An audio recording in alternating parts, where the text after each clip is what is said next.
Hi, இப்போ நம்ம இந்த கிளிப்பில் ஃப்ளெக்சிபிள் கான்க்ரீட்டை பற்றி பார்க்கலாம். நம்ம இதில் சேண்ட் சைஸ் பார்த்தீங்கன்னா 0.625 mm to 0.6 mm வரைக்கும் நம்ம சேண்ட் எடுத்துக்கலாம். இதில் சேண்ட் சிலிக்காவோடு இருக்க சேண்ட் தான் எடுக்கணும். நம்ம இப்போ சிமெண்ட் சேண்ட் ரேஷியோ பார்த்தீங்கன்னா 1:3 எடுத்துக்கணும்.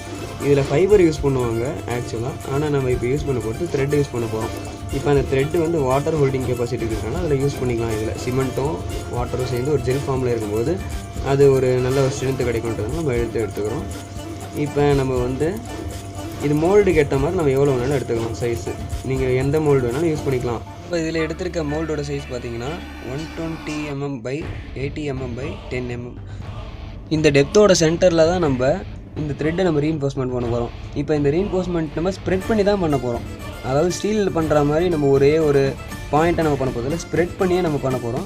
இப்போ நம்ம ஸ்ப்ரெட் பண்ணி பண்ணுறதுனால நல்லா பெண்ட் ஆகும். ஆஃப்டர் தட் க்யூரிங் நம்ம டெஸ்ட் பண்ணி பார்க்கணும். லோடை வச்சு எவ்வளோ லோடுக்கு எவ்வளோ சென்டிமீட்டர் பெண்ட் ஆகுதுன்றதை பார்க்கணும். ஃப்ளெக்சிபிளாக இருந்துச்சுன்னா அதான் ஃப்ளெக்சிபிள் கான்க்ரீட். தேங்க்ஸ் ஃபார் வாட்சிங்.